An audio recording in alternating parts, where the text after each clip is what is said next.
أعوذ بالله من الشيطان الرجيم. بسم الله الرحمن الرحيم. الحمد لله رب العالمين، والصلاة والسلام على أشرف الأنبياء وسيد المرسلين وحبيب إله العالمين أبي القاسم محمد. اللهم صل على محمد وآل محمد وعلى أهل بيته الطيبين الطاهرين المعصومين المكرمين الغرر الميامين، سيما بقية الله في الأراضين وحجته على الخلائق أجمعين، سيدنا وإمام زماننا وصاحب نعمتنا وولي أمرنا ومهدي هذه الأمة وطاووس أهل الجنة الحجة بن الحسن العسكري فداه أرواح العالمين. There is an issue which is not given its due attention, which I think is pivotal in allowing us to improve our conduct and to be better people, especially in this holy month of Ramadan. Two facts. Fact number one is that everything we do, whether good or, God forbid, evil, whether big or small, whether we do a lot of it or just a little bit, every single act that emanates from us leaves an impact on our souls. It leaves an impact on our personalities. Fact number one. Fact number two, and I'd like you to pay close attention. Tonight's talk might be a little more delicate, a little more nuanced, but it's also very practical and very beneficial, inshallah. Fact number two. Repetition makes perfect, as the saying goes. But why does repetition make perfect? Because with repetition, your soul becomes accustomed to any act that is repeated enough. When repeated over and over again sufficiently, your soul becomes attuned to it, becomes acclimated to it, becomes congruous with it. Just as repeating physical acts also brings your body into harmony with those acts. A very simple example is if you are trying to make your body lean and strong and muscular, you exercise, you go to the gym, you have your own exercise equipment at home. What do? Essentially, is you take a series of acts, a series of movements, and you repeat them over and over and over again to the point where your body becomes what? Accustomed to those acts. At first it's difficult, at first it's painful, but then with repetition, it's no longer painful, it's no longer difficult. The same rule applies to spiritual acts and to the impact those acts leave on the body, and that with repetition, the soul becomes accustomed and congruous with those acts. It comes into harmony with those acts, whether good or bad, as we explained. So far, so good? If so, recite aloud, salawat ala Muhammad wa ali Muhammad.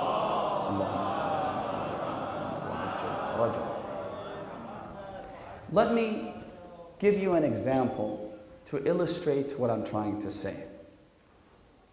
Someone who's never smoked in his entire life. Someone who's used to breathing clean, fresh, healthy air, decides to light up a cigarette put it in his mouth, and inhale the smoke produced by that cigarette. What happens to the body in the immediate aftermath of smoking for the first time is nothing short of shocking. It's literally shocking the body with something that it's not accustomed to. It's not used to this toxic smoke that comes out of the cigarette. It's not acclimated to it. It's not attuned to it. So what happens? You will experience an immediate and painful series of symptoms as you take that first breath. You will begin to cough violently. Not once, but perhaps 5 times, 10 times. Repeated coughing, persistent coughing. Number 2, your mouth will experience a sensation of extreme bitterness. Your taste buds will feel like you just ate something very, very bitter and disgusting. Number 3, you will experience nausea, lightheadedness, and even the urge to throw up, to vomit. The reason you experience these symptoms, if you ask any medical professional, is that your lungs are not used to experiencing, to inhaling all of these toxic, carcinogenic, cancer-causing material that are being inhaled as part of cigarette or cigar smoke.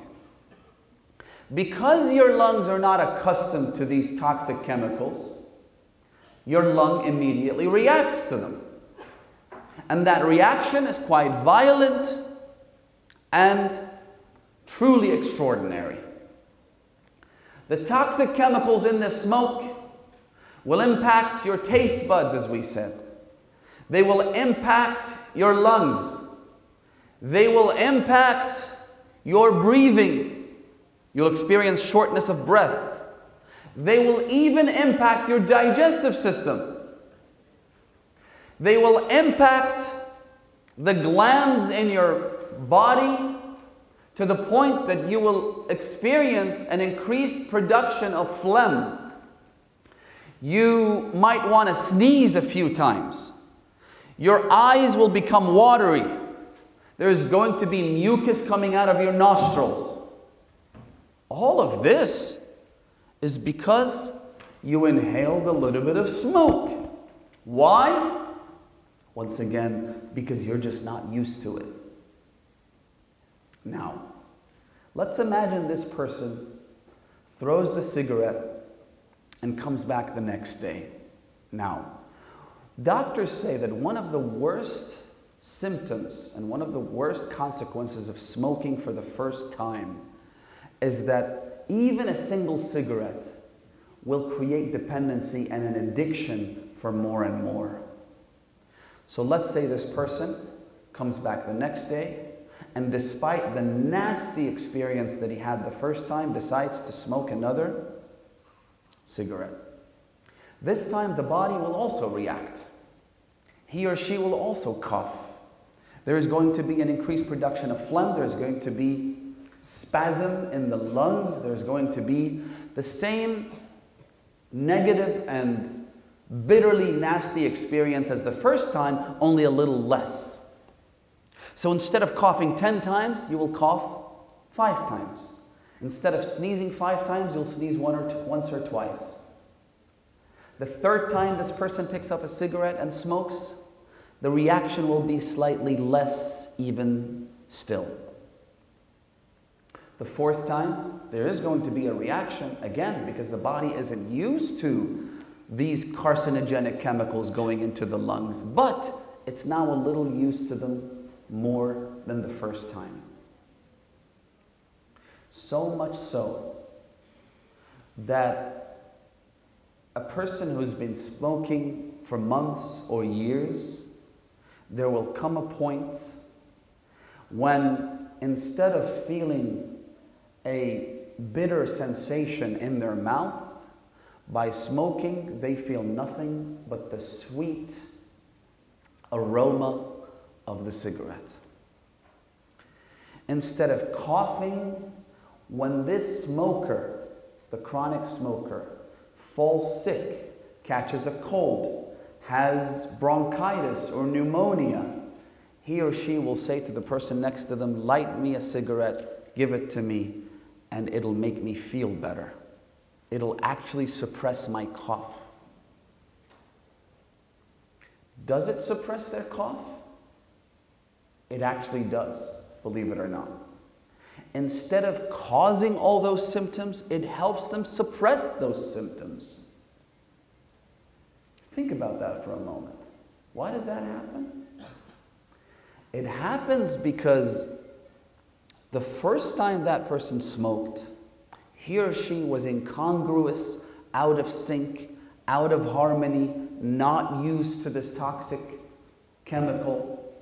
Now the body has been completely mutated to the point where the equation is flipped over on its face. Now the body is damaged so much beyond repair that it's used to toxic chemicals. Without toxic chemicals, or without the illusion of this cigarette helping calm the person down, they will feel nervous, they feel upset, they feel angry, they feel emotional. Give them their cigarette and they'll calm down. They'll calm right down. Amir al-Mu'mineen has a hadith. It's such an incredible and beautiful hadith that I believe we should have thousands of doctors' theses written just about this hadith. It's so beautiful, it's so enlightening and so illuminating. The Imam says, and I quote, Al-'adatu tab'un than. 'Ada in Arabic as well as Farsi means what? Habit. Tab' means nature. میگیم طبعش اینطوریه, by nature. Than means second. What the Imam is saying, and I'll translate, is what is habitual will ultimately become natural. A habit can turn into a second nature, the Imam says. Al-'adatu tab'un thanin. Let me give you some more examples to illustrate. I mentioned the negative example of someone who smokes and eventually, gradually, slowly but surely becomes accustomed to the negative consequences of smoking. I'll give you a positive example now. Imagine someone who hasn't prayed for years, 10, 20, 30 years of being tariq salat.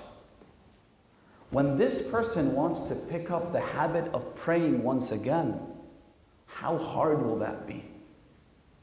It's difficult. It's incredibly hard. He or she hasn't prayed in a long, long time.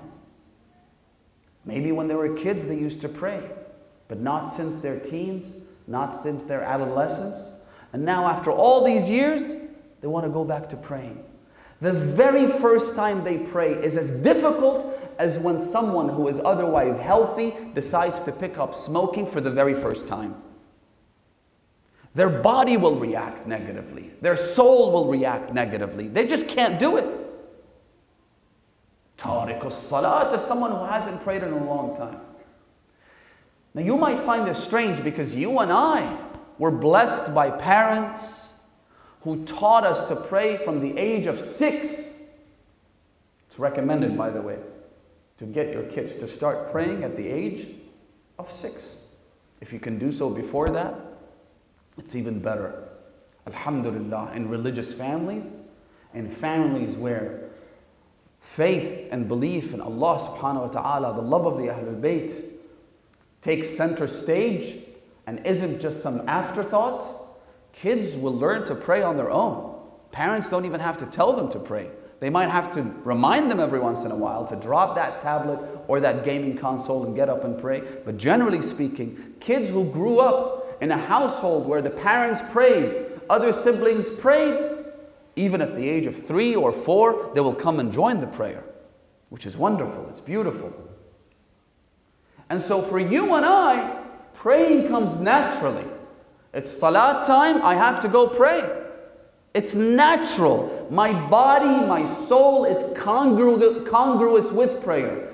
It is acclimated to prayer. It is in harmony with prayer.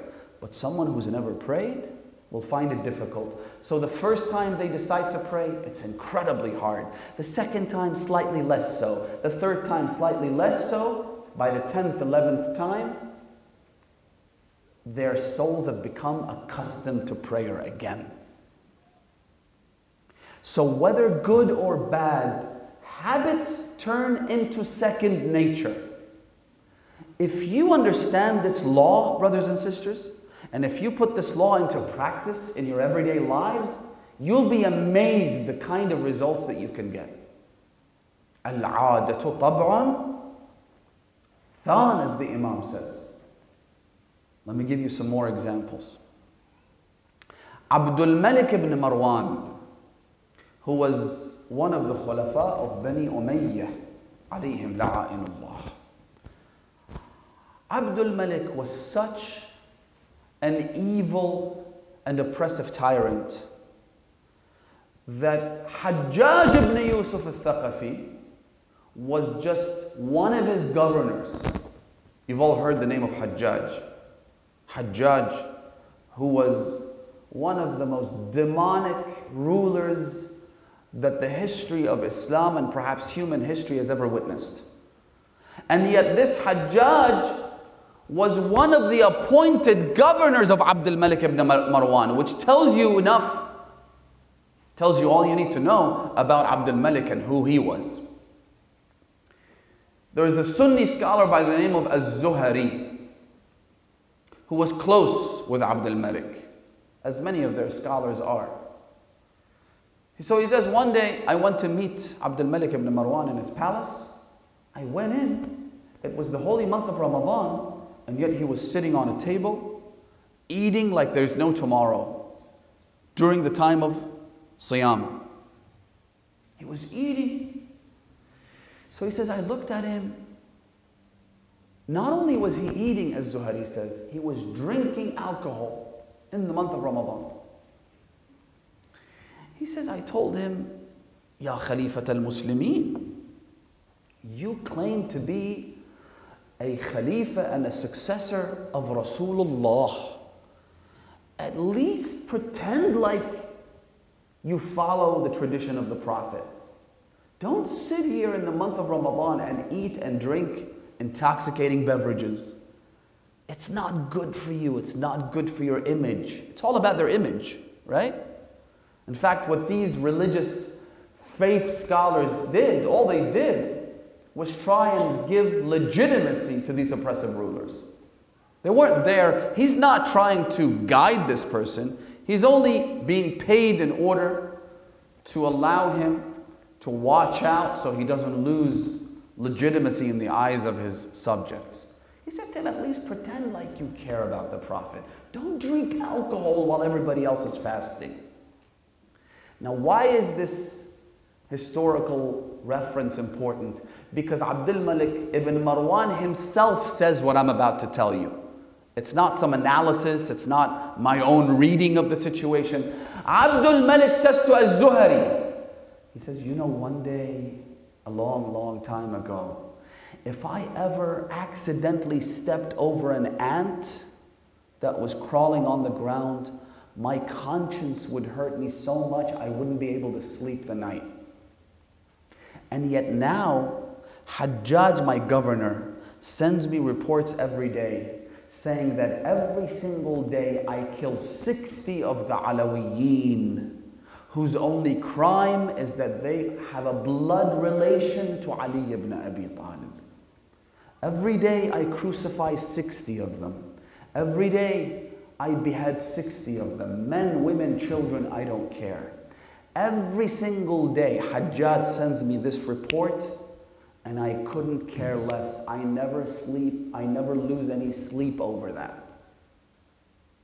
One day I couldn't bear the thought of stepping over an ant. Now I kill 60 Shi'as who are descendants of Fatima to Zahra, and I don't care.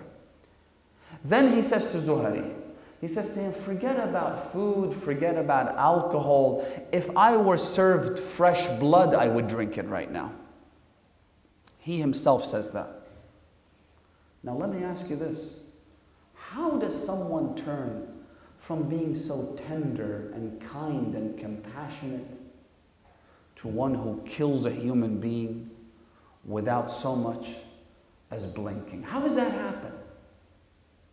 It happens through that transformative process that we talked about earlier. Al-'adatu tab'un than. When you want to teach your kid how to swim, what do? You take him to the swimming pool, you grab him gently, and you put him in the water. And as you're putting him in the water, you tell him, see, nothing happened. It's okay. You didn't drown. You put him in the kids' pool where it's shallow, and you say to him, look, it's okay. See? You're a champ. You didn't drown. Nothing happened. Then you take him to the deep end of the pool. You throw him there and you say, see, nothing happened. You didn't drown. You can swim in the ocean. You can swim in the sea. You take him to the beach. You put him in there and again you tell him, see, nothing happened. What's happening here? What's the underlying mechanism behind all of this? The underlying mechanism is, the first time you do it, it's difficult, and this applies across the board. It applies to everything we do in life. The first day of school, you're nervous, you're anxious, you might be afraid. You go in, you see that it's okay, nothing happened. The next day, you're a little less anxious, a little less nervous, and so on and so forth. Have you ever tried extreme sports? For those of you who have tried extreme sports, say you want to experience bungee jumping or skydiving or whatever it is. The first time, the first moment when you go, you're nervous, you're anxious, you're scared. But then the second time, it's a little less difficult, it's more bearable the third time, and so on and so forth. Al-'adatu tab'un than, brothers and sisters. This is both glad tidings as well as a stark warning. این فرمایش امیرالمؤمنین هم خوشحال میکنه ما رو، هم واقعا ترسناکه. That whatever you do, the more you do it, the more accustomed you become to it, whether good or bad. Sins are exactly the same. Good habits are the same. If someone is naturally timid, haven't you ever seen people tell you that I'm just a coward, all right? Don't make me do this. I don't want to do this. I don't want to jump into the deep end of the water, right? They're naturally timid. Show them an example of someone who is not timid, someone who is not scared, someone who is not a coward, and they'll be inspired by that example, right? Someone who sees other people, like a kid who's afraid of jumping into the water, sees other kids, his own age, his own peers, his own classmates, jumping into the water, will develop and muster up the courage to jump into the water, right? Someone who is stingy, they'll say, listen, I'm naturally like this, I can't change. You can change. You know how people tell you that you can't change? No, you absolutely can and must change for the better. Why? Because Amirul Mu'mineen says, Al-'adatu tab'un than. What is habitual becomes natural. When you turn it into a habit, when you keep doing it over and over again, it becomes natural. It becomes a part of your being. If I'm stingy, give in the way of Allah subhanahu wa ta'ala. The first time might be difficult, but then the second time a little less so. The third time a little less so, until you become generous. You can turn from someone who is stingy to someone who's generous, from someone who's a coward to someone who's brave, from someone who likes to hurt other people, from someone who gets angry easily, from someone who has no control over his desires into someone who does. العادة طبع ثان. From someone who finds it difficult to memorize things like the Holy Quran, for instance, into someone who is naturally capable of memorizing the Quran. All you have to do is repeat. That's why they say practice makes perfect. Repetition makes perfect.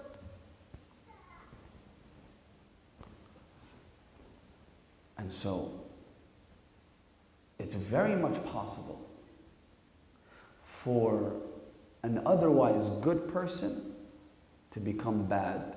Sometimes, we have a hadith, for instance, where the Imam says, it is detestable, it is makruh. Some professions are makruh in Islam.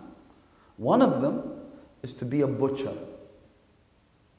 Qassabi makruh to Islam. If there is no butcher out there, if there's no halal meat out there, it becomes an obligation. You have to do it for yourself as well as the wider community. But in principle, to be a butcher, it's makruh. Why? Because the first time you slaughter an animal, it's painful. Seeing this animal shake and shiver, bleed to death. The second time, it's still hard, but it's a little easier. Until it becomes your second nature. Being an undertaker is makruh in Islam. Again, if there is no one to bury the dead, then it's wajib kifa'i for Muslims to bury their dead. But if there are enough people doing this, then don't do it, it's makruh. Because by seeing the dead corpses day in and day out, by burying these cadavers into their graves day in and day out, it becomes second nature. Death and morbidity becomes normal to you. It's not supposed to. Slaughtering animals becomes normal to you. It's not supposed to become normal. You see what I'm saying? And so, you can apply this to good habits, and you can apply it to evil habits. Rasulullah, Muhammadia Mustafa sallallahu alayhi wa sallam. One day, he is sitting with his companions and the Muslim community. He says to them, there is going to come a day when people will no longer enjoin good and forbid evil. دیگه کسی امر به معروف نمیکنه، نهی از منکر نمیکنه. The Muslims who were there, imagine, a lot of people who were with the Prophet, they were all like really innocent people. These were individuals who were idolaters before. Now it's like converts. You see those converts, how innocent they are? How hungry and thirsty they are for knowledge. I remember I once met a convert sister, and she was there for some advice. She sat down, I started talking. I was coming up with all these convoluted arguments to back up Islamic practices and whatnot. And then at the end, she just interrupted me and said, Sayyid, I don't need to be convinced. Just tell me what I need to do. Right? I'm a Muslim. I've submitted to Allah subhanahu wa ta'ala. Whatever Islam wants me to do, I'll do it. There's no need for convincing. No need for complicated arguments. So some of these were really innocent people. When the Prophet said that there will come a day when people will no longer enjoin good and forbid the evil, they freaked out. أَوَيَكُونُ ذَلِكَ يَا رَسُولَ اللَّهِ? Is that even possible? Are they even Muslim? And yet they don't enjoin the good and forbid the evil? Nobody, if they see something wrong, nobody speaks out, nobody says anything. Could they even be Muslim at that point? The Prophet said, yes, they're Muslim. They are Muslim. But by name only. Because one of the tenets of the faith, one of the branches, one of the furu' ad-deen is what? Al-amru bil-ma'ruf wal-nahyu 'anil munkar. You see someone who's not praying, go up to them in a very polite fashion, in a very, very courteous tone. Tell them, brother, sister, I love you, and that is why I'm telling you, you need to get up and pray. Let's all pray together. Let's have Salatul Jama'ah and join the good. You see someone committing a sin, once again, utilize all the skill sets that you have, all the techniques of motivational speaking, but go up to them and tell them, brother, sister, what you're doing is wrong. Stop doing this. Stop slandering others behind their back. Stop stealing. Stop committing ghibah. Stop committing, accusing other people of doing things when they haven't. Stop lying. Stop this, stop that. So Rasulullah says that there will be a day when people will no longer do this. In the name of, oh, let's not be judgy. In the name of, well, why do I care? I'm trying to be a good Muslim myself. You have to care. You have no choice. One hadith depicts the importance of Amr bil Ma'ruf and Nahi an al Munkar in the most beautiful fashion. I believe it's a prophetic hadith. The Messenger of Allah says, imagine if you and a whole bunch of other people were on a boat, on a large ship. And then one of the people on that ship started to dig a hole in the ship. Would you also say, well, who cares? It's his private space. It's about personal liberty. Let's not get involved. It's his room. He's paid for it.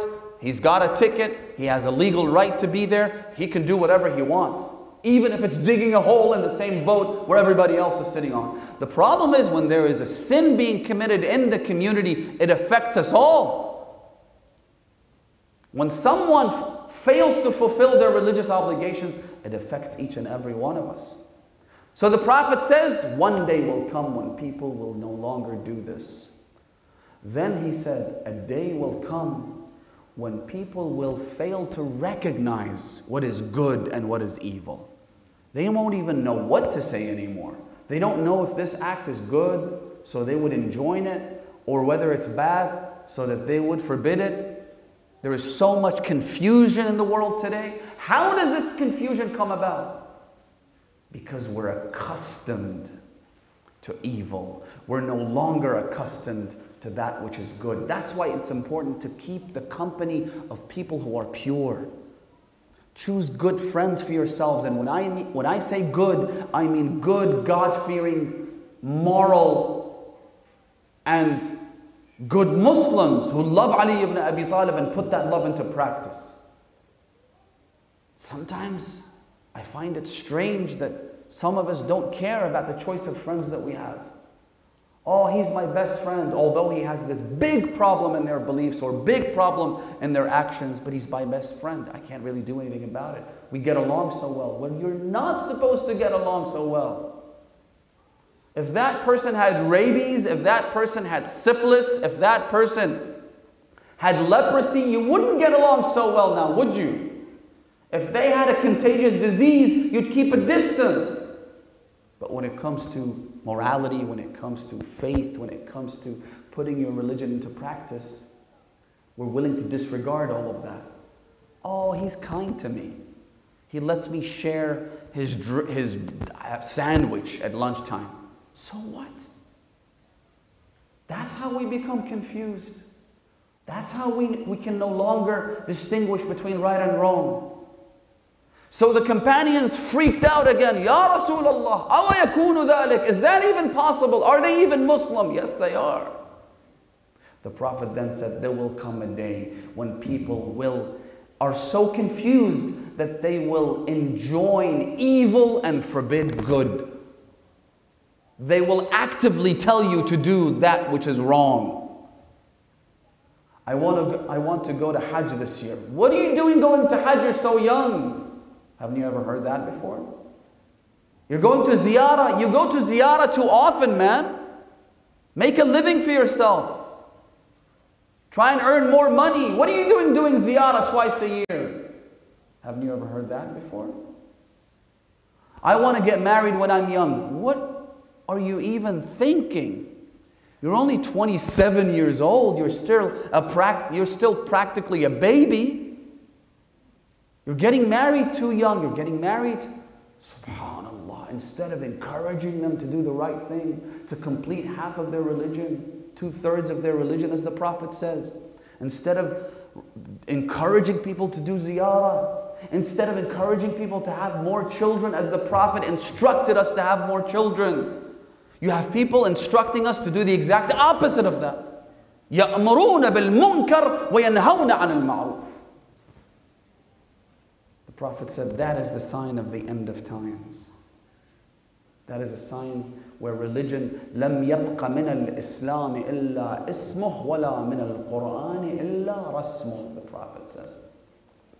The only trace of Islam that remains is the name of Islam. And the only thing that remains from the Quran is the writing of the Quran.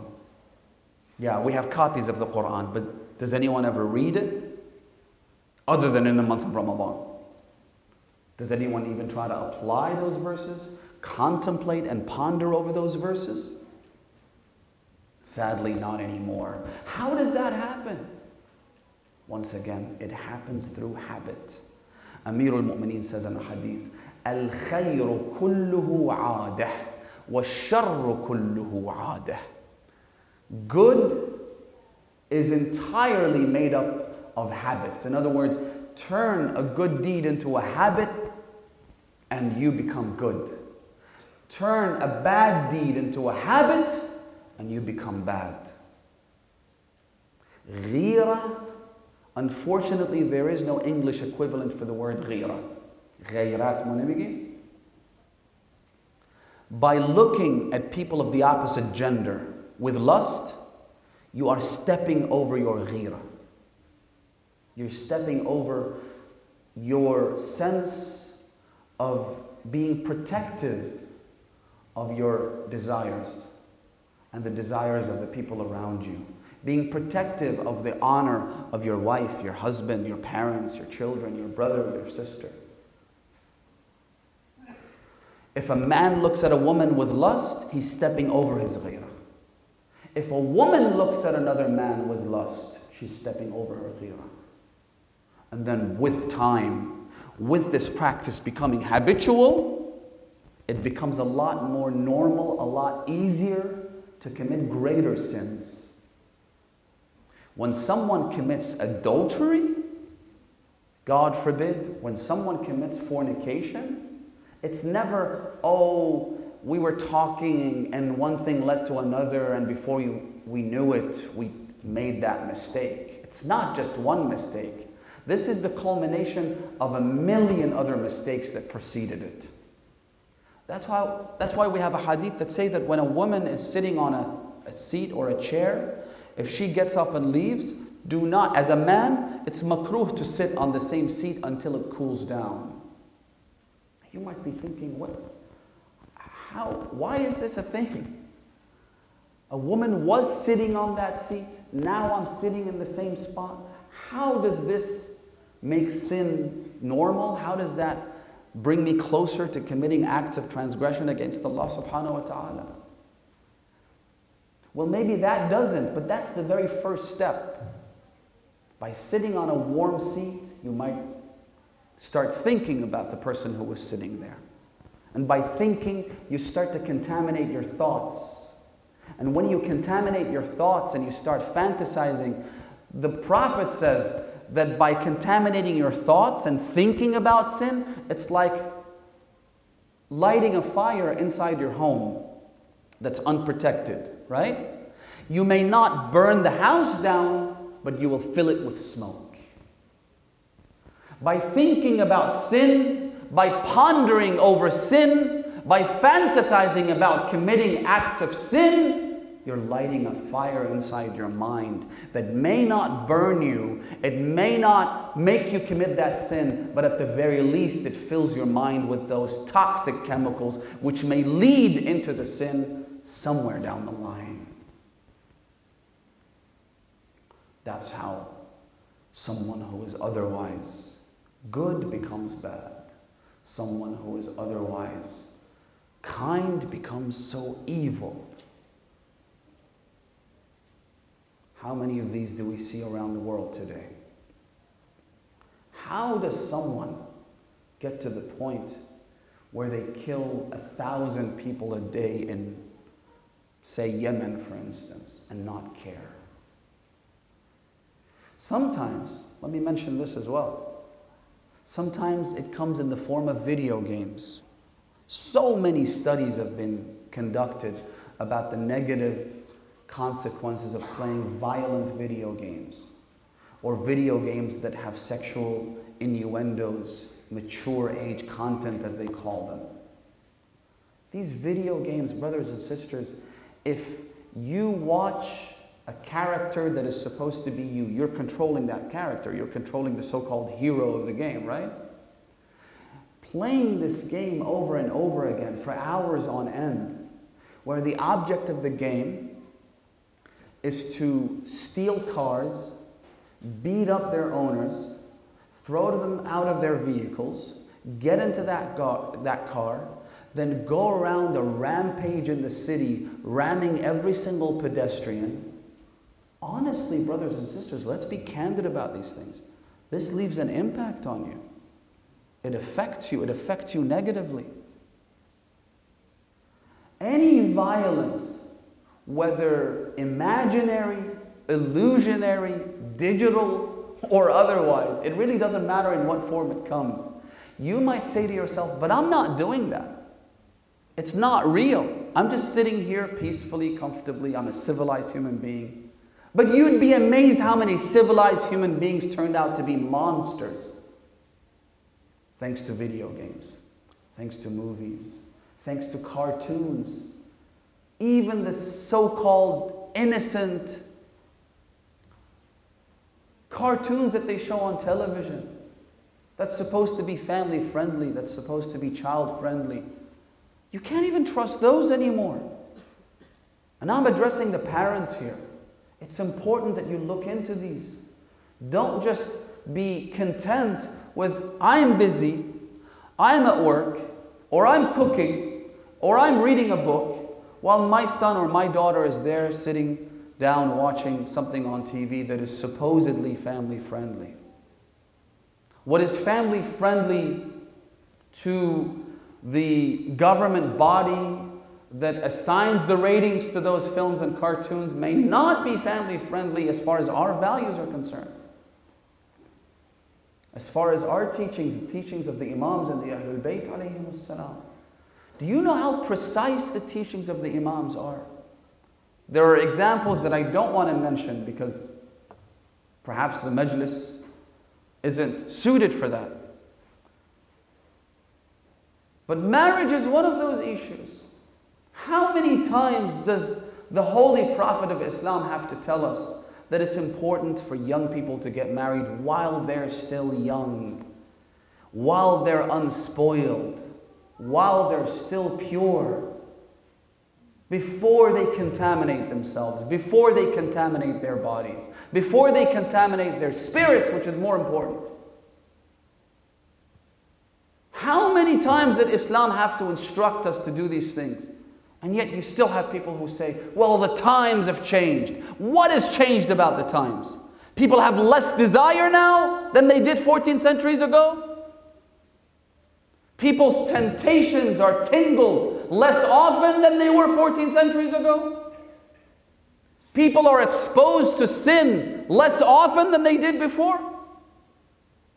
یعنی چی زمان عوض شده که الان دیگه جوانها نباید زود ازدواج کنن، باید درسشون رو تمام کنن و باید شغل بگیرن. و من اینو به فارسی میگم که پدران و مادران عزیز که اینجا هستیم خدمتشون متوجه بشن. بی تعارف میگم دوستان عزیزان، بس از این حرفا ما میزنیم. چه مسئله مهمتر از اینه که جوان من، پسر من، دختر من پاک و پاکیزه باشه، آلوده به گناه نباشه؟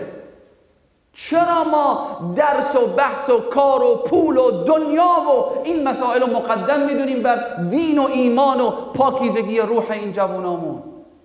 تا کی آخه ما باید ببینیم این جوانها یا خودشون متوجه نمیشن که الان آمادگی ازدواج دارن، بالغ شدن، اوج شهوت در یک جوان سن 17 سالگیه 18 سالگیه، در اون زمان اوج شهوت اگه من بهش بگم تو هنوز آمادگی ازدواج رو نداری برو درستو بخون، این مثل اینه که یک جوون گرسنه رو من بهش بگم غذا نخور، هنوز آمادگی غذا رو تو نداری.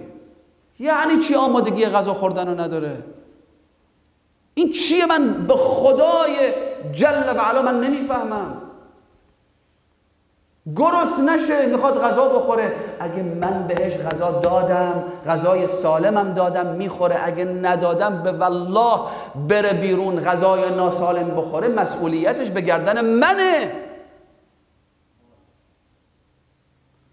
اگر امروز که شهوتش به اوجش رسیده بیرون میره شهوترانیه، مدرسه میره شهوترانیه، دانشگاه میره شهوترانیه، من بهش بگم تو آمادگی نداری، به والله العلی العظیم بره بیرون آلوده گناه بشه، روز قیامت سوالشو از من میپرسن،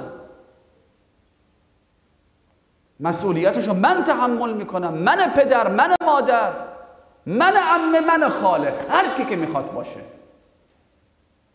جوانه، آماده است، ازدواج بکنه، بعد خدا موفقش میکنه درسشو بهتر میخونه، دانشگاهش هم میره، با همسرش دانشگاه بره، چه مشکلی داره آخه؟ چرا ما باید خودمون رو به زور وارد جاهلیت دوم بکنیم؟ کلام خداست، کلام پیغمبر، کلام امام معصومه. آخه این چه دینیه که به قول معروف میگن جا به جا که نعبد و جا به جا که نستعین، جایی که میخوام به این دین عمل میکنم، پای دینم میارم وسط، جایی که نمیخوام رأی من نیست میگم نه آمادگی نداره، باید درس بخونه، باید کار بگیره، باید رو پای خودش وایسه. کی گفته این حرفا رو؟ اینو خدا گفته، پیغمبر گفته. شما رو به خدا قسم میدم من عقیدم اینه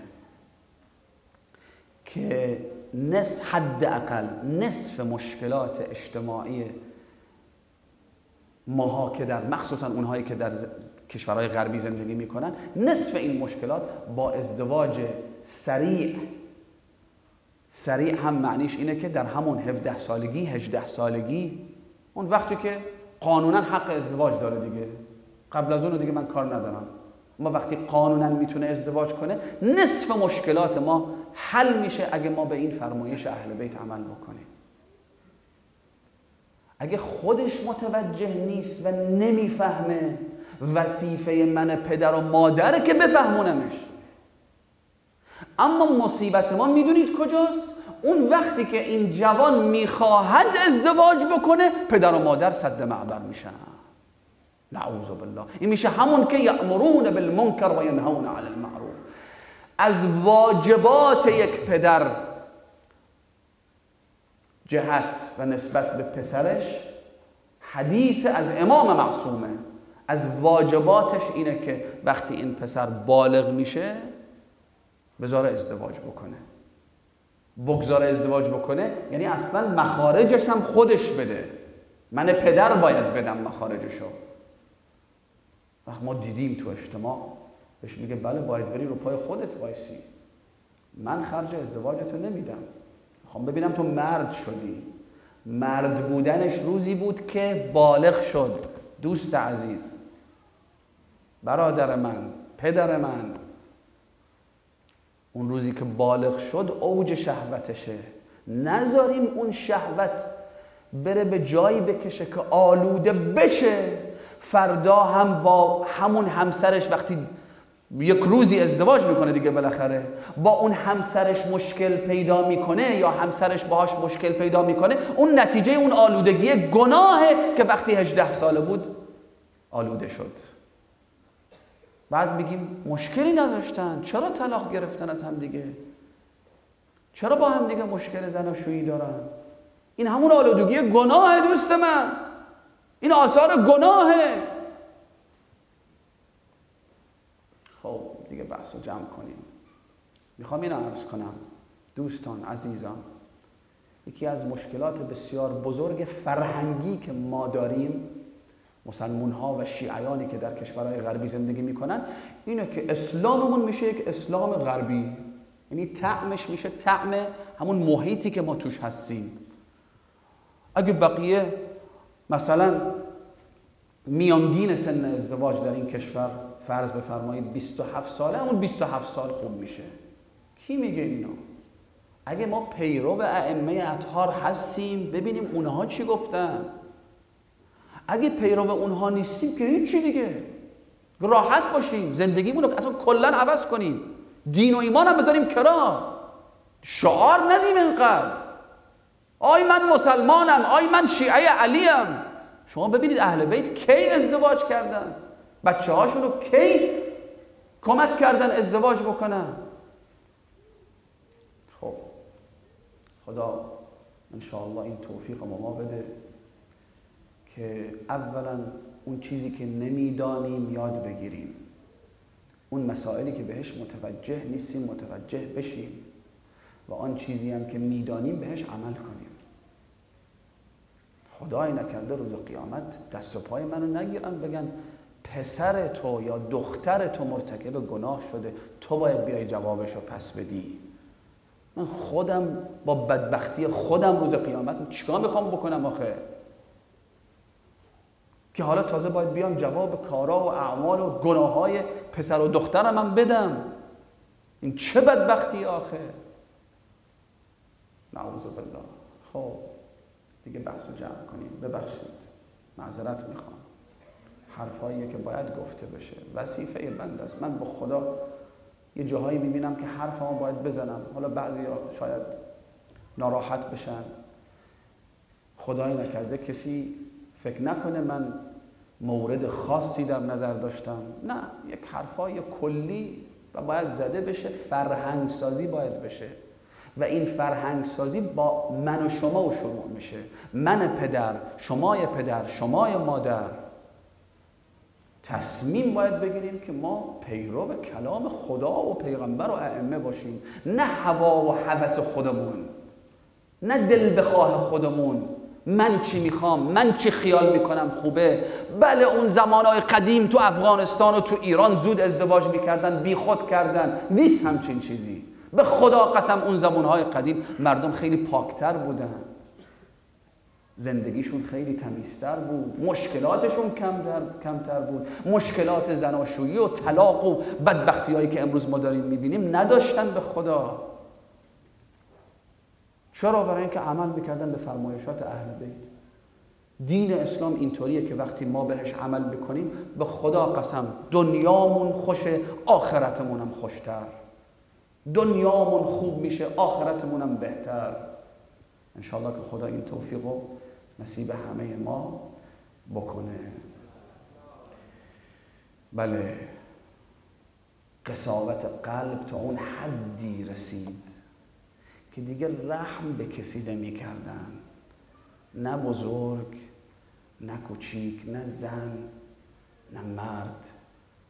نعوذ بالله وقتی این دل پر گناه میشه، سیاه میشه، سنگ دل میشه، بیا روز عاشورا رو ببین. حضرت سید الشهدا تذکراتی دادن که حجت رو تمام کردن بر اینا.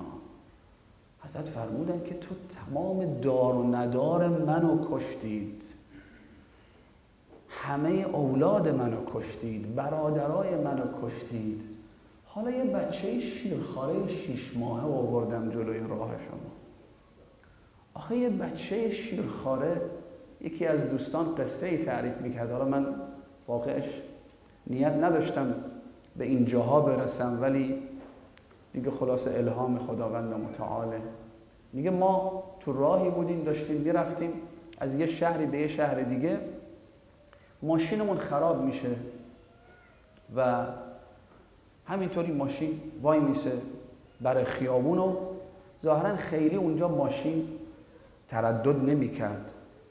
میگه یه مقداری وایسادیم و من بودم و خانواده و یه بچه شیرخوارم با ما بود. میگه وایسادم، ماشینا با سرعت رد میشدن، اشاره میکردم که وایسن کمکمون کنن. میگه کسی وای نمیساد، بالاخره مردم عجله دارن، بزرگراه، اتوبانه. میگه همینطوری با سرعت میرفتن یکی پشت سر هم، هر کاری کردم اینا وای نسادن. آخرش میگه یهو به ذهنم خطور کرد، گفت رفتم این بچه شیرخوارمو برداشتم، برگشتم برای خیابون، یک بطری آب خالی هم دستم برداشتم اینطوری به عنوان علامت. میگه اولین ماشینی که منو دید یا زود ترمز گرفت، اومد پر من وایساد، با پریشونی اومد به طرف من. بگو چی شده این بچه شیرخواره؟ با کی شده ببریمش بیمارستان؟ الهی به قربانت برم یا ابا عبدالله، بچه شیرخواره شما آورد گفت آبش بدید. باورتون نمیشه، خیال میکنید من آب واسه خودم میخوام، خود بچه رو بگیرید ببرید خودتون بهش آبی بدید. الله اکبر. این یک مورد. یه مورد دیگه هم تو خرابه شام، حضرت رقیه یتیم آقا ابا عبدالله الحسین. اون شب حضرت رقیه خیلی گریه کرد. انشاءالله متوسل به درگاه این بیبی دو عالم، این دختر 3 ساله که با اینکه دستاش خیلی کوچیکه ولی با این دستاش گره‌های زیادی رو بازی کرده. امشب حاجتی داری، کاری داری، مطلبی داری با امام زمانه، متوسل شو به حضرت رقیه. اون شب خیلی گریه کرد، خیلی بابا بابا میکرد، الهی بمیرم براش. تا آخرش خسته شد، خوابید. تو خواب بابا رو میبینه. حالا دیگه چه درد دلی بابا میکنه، چی بهش میگه، من واقعش نمیدونم، ولی خیال میکنم زبان حال حضرت رقیه اینه که بهش میگه بابا جون آخه من تو این خرابه تنها موندم، بابا جون کجایی بیای منو بگیری؟ عمه زینب میگه تو رفتی مسافرت، آخه این چه سفریه که دختر 3 سالت و اینجا تو این خرابه بد، تو این شام بیرحم منو گذاشتی و رفتی، خود چرا نمیای سراغم؟ تو شهر شام خرابه‌ای،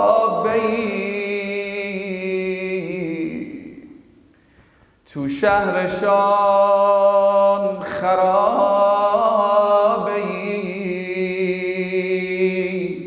پرستویی نشسته بود. حسین پرستوی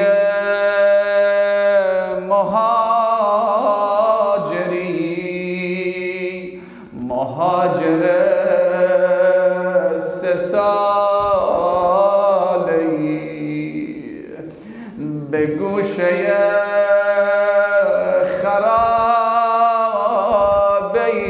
خرابه‌ای، پر و بال شکسته بود.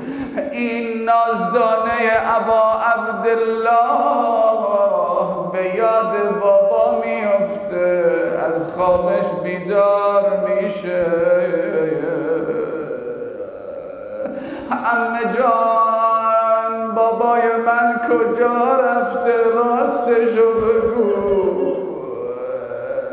دخترم عزیزم بابات رفته مسافرت، منظورش یعنی سفر آخرت. آخه به یه بچه 3 ساله چی میخوای بگی؟ که بابات دیگه بر نمیگرده، که بابات تشنه از دنیا رفته، که عمو عباس تو کشتن، دستاشو بریدن، چی میخوای بگی؟ بازم گریه کرد. صدای گریه این نازدونه بقیه رو هم از خواب بیدار کرد. همه شروع کردن به گریه کردن. بزرگترها که میدونن قصه چیه، اونا بیشتر از همه گریه میکردن. خرابه یک پارچه شد، شیون و عزاداری شد. گاهی میگفت ای خدا جون، بابای خوبم گاهی میگفت ای خدا جون بابای خوبم نیومد. دیگه چی؟ مونس تنهایی و غریبی همون نیومد. حسین گاهی میگفت ای بابا جون یک بار دیگه قرآن بخون.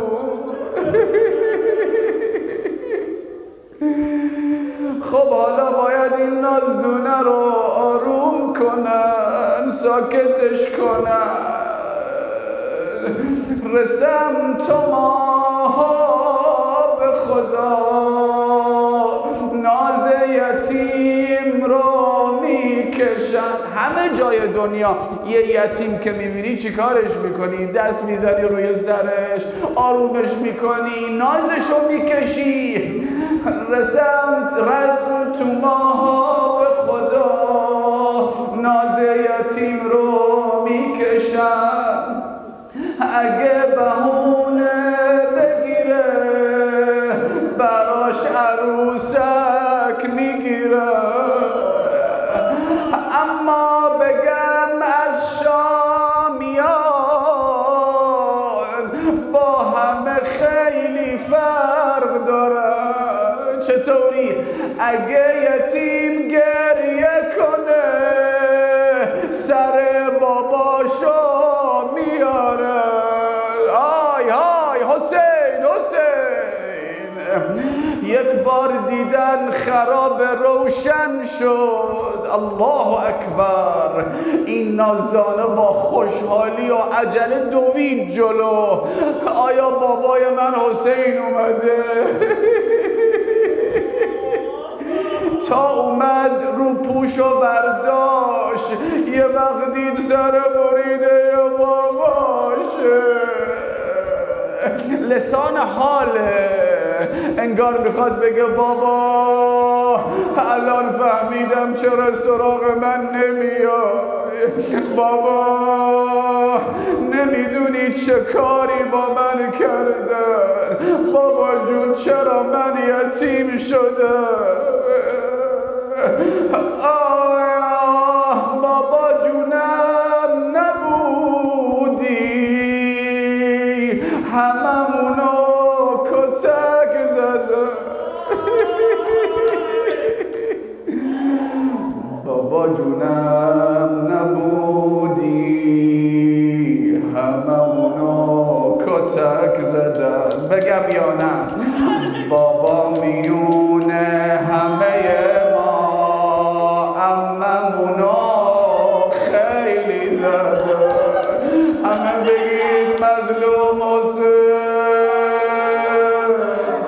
غریب حسین، آقا حسین. لكنما المرجع لله. إنا لله وإنا إليه راجعون. وسيعلم الذين ظلموا أي منقلب ينقلبون والعاقبة للمتقين. خدایا الهنا سیدنا به حق این نازدانه ابی عبدالله، به حق یتیمان امام حسین، اگه تا حالا از اول ماه مبارک رمضان به هر علتی که باشه از گناههای ما نگذشتی، إن لم تكن قد غفرت لنا فيما مضى من شهر رمضان فاغفر لنا فيما بقي من يا رحيم يا رحمن يا رب العالمين. دعای فرج التماس دعا داریم، خیلی حاجت دارن، مریض داریم، انشاءالله برای شفای همشون بسم الله الرحمن الرحيم.